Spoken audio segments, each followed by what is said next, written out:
there's one verse in the Bible that everyone thinks that they understand completely, it's got to be that verse in our reading this morning from the book of Genesis. Therefore, a man leaves his father and his mother, and clings to his wife, it says, and they become one flesh. Everybody, tells me they know exactly what that verse means. They say it means that the Bible is there laying out a prescriptive model for one of the most fundamental relationships of society, for a marriage, saying that it's God's will that marriage take a very particular form, usually understood as one man, one woman committed for life. And sure, there's no question that the verse affirms such a marriage, and sure, that's significant, but I have all kinds of questions about what sort of instruction we're exactly supposed to take from it. For example, if it was so clear in this verse that a marriage was supposed to be between one man and one woman, why is it that nobody in the Old Testament seems to have understood that? Because I got to tell you, the dominant model for marriage throughout much of the Old Testament is not monogamy. It is polygyny, which is a marriage between one man and several women. Many of the key characters in the Bible, including the patriarchs, all the kings, had several wives. This was normal. So if God told humanity that men were only allowed one, well, these Bible characters certainly didn't get the memo. And none of them are criticized in the scriptures for their marriages, not once. And I know some might say, but doesn't the Bible also tell us that many of these marriages were full of strife and trouble? And yes, it does. But nobody ever seems to take that as a reason not to have such marriages. Generation after generation, these men continued to have multiple wives. And honestly, that doesn't really surprise me in the least, because we do exactly the same thing when it comes to monogamous marriage. I don't know about you, but I have seen lots of monogamous marriages that were full of strife and of argument. I've been firsthand witness to a number of marriages that have failed. And yet I still believe in monogamous marriage. Strife and trouble has not convinced me that there's something wrong with them. In fact, I was pleased, honored to celebrate one such marriage just yesterday. So there's really nothing in the Bible that says anything for or against these polygynous marriages of the main heroes of the Bible. So let's go back to that verse in Genesis chapter 2 and ask again, what is it trying to teach us about marriage? And let me therefore ask a question that has baffled me for a long time. This verse, who says it? Whose voice am I supposed to hear when I read those words, therefore a man leaves his father and his mother and clings to his wife? Because at this point in the story, there's only been two speaking roles in the story, the creator and the man. And this verse comes at the end of the first thing that the man ever says, or at least that's recorded, his jubilant celebration of the woman. But the man doesn't say the bit about marriage, nor does this come from the voice of God, because everything that God has said in this story has been introduced by the words, and the Lord God said. So if God doesn't say it, if the man doesn't say it, who does? Well, I would suggest it seems to be a kind of a commentary inserted into the story by the narrators. But if it is a commentary, I must add, it's actually a bit of an odd one. because what it describes is not what would have been considered to be a normal marriage at the time when the Bible was written. Because you see, the pattern of marriage in the biblical period was quite clear. The normal cultural practice was for a woman to leave her mother and father's house to be joined to her husband. They lived not in what we would call nuclear families. They lived in what we would call extended families. And the wife was expected to move in and live in her husband's household. That was what was normal, and yet this verse describes the opposite. So what's going on here? It speaks of the man leaving the family, his family, to be joined to his wife. That was not considered normal in the world of the Bible. And in fact, whenever we find such marriages in the Bible, there are a few of them, they are usually condemned. For example, in the book of Numbers, there's an Israelite man named Zimri who deserts his tribe and his family to marry a Midianite woman named Cosby. And this marriage is seen as being so unacceptable that a Hebrew priest named Phineas runs the two of them through with a spear, killing them both. In the book of Ezra, a similar thing happens when Israelite men marry foreign women, and Ezra forces them to abandon both their wives and their children. So this kind of family, where a man left his family to be joined to his wife, was not only unusual, it seems to have been seen as something that undermined the normal order of society. It was dangerous. And yet here in Genesis, it seems to be saying that because of how God created humanity, this was a kind of marriage that could happen, and that could happen and could lead to these unusually married people becoming one flesh, forming a unique bond and connection. So again, what is this final verse saying? It can't be merely laying out the one true pattern for all marriages for all time, because it actually describes a kind of marriage that was considered unusual and maybe even threatening to the ancient Israelites. So let's go back again. Let's ask, what is this story really here for? What is it trying to do? What's the author trying to say to us? Because I don't know about you, but I can't accept that this passage is meant to be a simple and straightforward explanation of how human beings came to be. There are numerous problems with reading the story that way.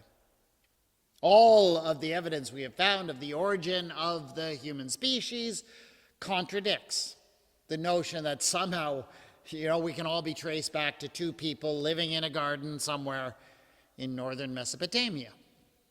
What's more, this story contradicts the creation story that is told in Genesis chapter 1, when it says that the order of creation was first of all the man, and then all the animals. That's what it says, and then the woman. These things, among a few others, make me think that this was never intended to be taken as a literal account of historical events. Rather than being a simple historical account, I believe this is meant to be a story, and a story told to teach us what it means to be human, and to be humans in relationship with the world around us, with the animals, with God, and especially what it means to be in relationship with other human beings, and maybe especially in marriage. And that's what makes the story of the creation of the woman in particular, so meaningful. Because it's above all, a story of human need, and the human need for companionship and partnership.